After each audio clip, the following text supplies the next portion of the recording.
So what a kid. Yes, George was a rare, talented, funny human being, and he squeezed a lot of living in his short 100 years. You know, it would be very hard to count the friends that he made in his time. He was loved by all of them, every one. He had so many funny stories and anecdotes about everybody. All I can say is, enjoy the words of my dear friend, George Burns. Excerpts from 100 Years, 100 Stories by George Burns. Read by John Biner. To most people, a vacation is taking off from work and going someplace. That has never excited me. I don't mind going someplace, but I want to have a date to play when I get there. So I'm still trying to figure out how I got talked into it. But on our 4th anniversary, I found myself off work for 3 weeks and headed for Russia via Paris and Budapest. There were 3 of us making the trip, myself, Gracie, and Jack Pearl's wife, Winnie, whom Gracie had invited to come along. We crossed first class on the Ile-de-France, and when we arrived in Paris, we checked into the George Cinq Hotel, pretty classy for a guy with nothing booked. On our first night in Paris, we decided to go to a Russian restaurant. You see, there's an old show business tradition. If you do a new show, you break it in New Haven before you bring it to New York. So we thought we'd better do the same thing with our stomachs. We'd break in the Russian food in Paris, and if we liked it, we'd take our stomachs to Russia. It was a beautiful Russian restaurant, but when we sat down, I noticed the dinners cost $15 apiece, and believe me, in 1930 that was a fortune. So I said, "Girls, our dinner's going to be $45 without any tip. This place is too expensive for us." The girls agreed and started to order. That's when the waiter asked, "Would you like to begin your dinner with a little caviar?" I said, "Certainly we want a little caviar," and after he left I turned to the girls. "What a question! Do we want to begin our dinner with a little caviar? For $15, I want not only caviar, I want a suit with 2 pair of pants to go with it." I must admit the food was excellent, so we decided to take our stomachs with us to Russia, until the bill came. They had charged us an extra $4 apiece for the caviar.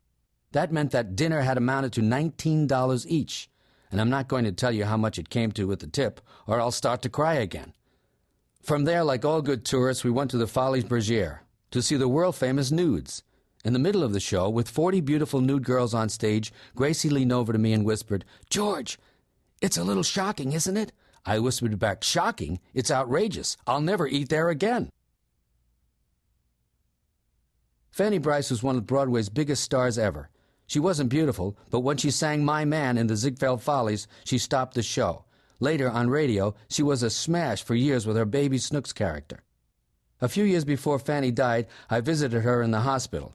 She was very weak, confused, and forgetful. When I greeted her, she didn't even recognize me. "Fanny," I said, "it's me, George Burns." "I don't know any George Burns," she mumbled. "We've been friends for 40 years. Never saw you." "Don't you remember?" I said. "We were on the same bill at the Schubert Theater in Chicago." "I never played Chicago." "Of course you did. You were a sensation," I reminded her. "They were paying you $5,000 a week." "It was $6,500, she whispered. That she remembered.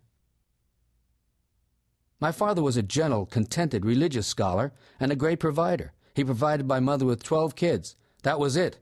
How she managed to feed us all on what he'd bring in, didn't bring in, will always be a mystery to me. Whenever he wasn't at the synagogue studying the Talmud, he'd be at some other small synagogue singing the services as a part-time cantor. That didn't happen very often because his singing voice sounded a lot like mine. I remember one year he was asked to sing at a synagogue on Clinton Street for the high holidays. This was a very poor little synagogue, so my father agreed to do it for nothing. That year, on the night when the period of fasting was over, all of us were gathered in the kitchen, waiting for dinner. My father was laughing and joking and teasing us kids. He seemed unusually elated. My mother didn't exactly share his mood because she was busy trying to water down a stew to the point where it would feed a bunch of kids who hadn't eaten in 24 hours. She looked at my father and said, "What are you so happy about? That synagogue is paying you nothing."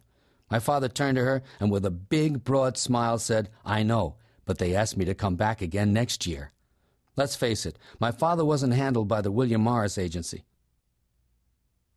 Unlike my father, my mother was a very practical lady. Nothing ever flustered her. No matter what the problem was, somehow... To keep listening to this audiobook for free, click the link in the description.